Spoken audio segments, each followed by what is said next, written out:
Dee Dee I have admired for a very, very long time. I think she's an extraordinary woman. She handles everything with real grace and commitment, and she's fiercely protective of the people who are making the stories for her. I just think she's very, very special.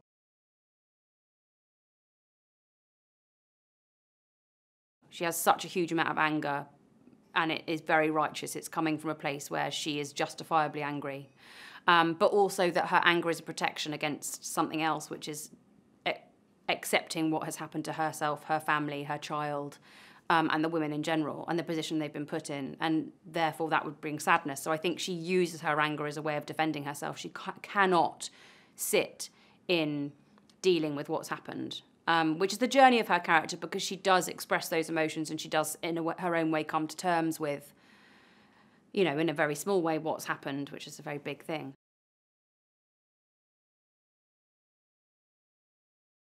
Scarface Jones is very traditional, very much stays with the status quo, doesn't want to rock the boat. And I think that Salome feels in that environment, in that situation, with that sort of person, that some sort of trust has been broken here, and faith has been broken, and she's struggling with her faith and what it's meant to her whole life. How can God allow things like this to happen? What does that mean? She's really wrestling with that. And some women's acceptance of what has occurred, I think she finds very difficult to deal with. And I think Scarface Jan accepts her place in that community, and that's something that a lot of the other women really struggle with at that period in time.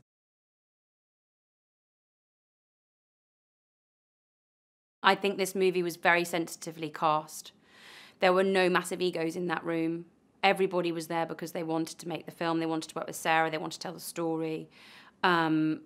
We all fed off each other and learnt so much from each other, and respected and gave each other space to do what we needed to do. Every day I was like blown away by what I was seeing. I couldn't believe it. So many days I thought I was coming in and doing a scene and I knew exactly what was going to happen, and I would be howling at the end of it, crying. I've never had that experience with anything I've done, ever.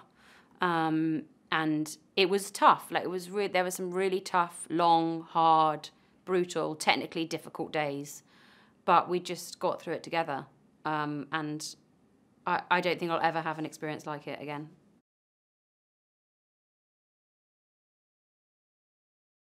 I sort of loved the stripped back, the pared back kind of nature of it. You know, we didn't have any makeup on.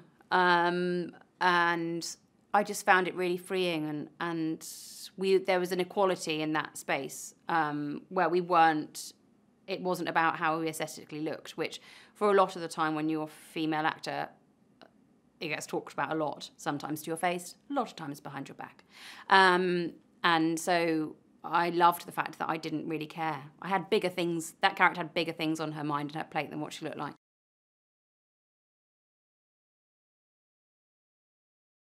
She would never give herself credit for this, I don't think, that she is the most amazing leader. She leads with kindness and compassion and understanding and collaboration. She listened to absolutely every single person on that set, and if anyone's idea she thought was interesting, she would be like, that's a great idea, let's use that. She was not precious in any way, and I can't tell you how rare that is for a director.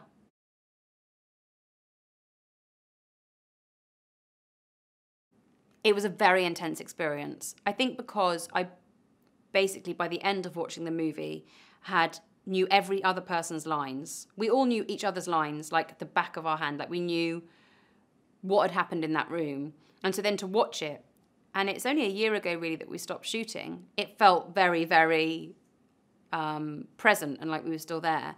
Then when I watched it in Telluride with everybody in the cast, I just cried from beginning to the end. I was so proud of it.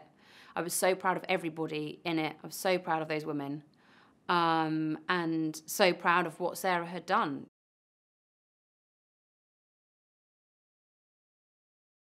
I feel like, having seen it at festivals and hearing the conversations that people have and the conversations that people need to have after seeing it, I feel like it has to be a collective experience. I feel like seeing it in the cinema is really important.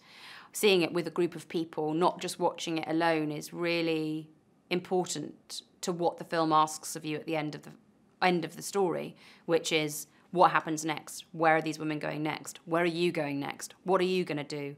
And I haven't seen anything or been in anything like that where I felt that question asked of an audience. And I think that it's really exciting that there's a fable that's told, and at the end of it, it's up to you what you kind of make of it, I think. And Sarah does that so deftly that she just doesn't, she allows the audience to draw their own conclusion.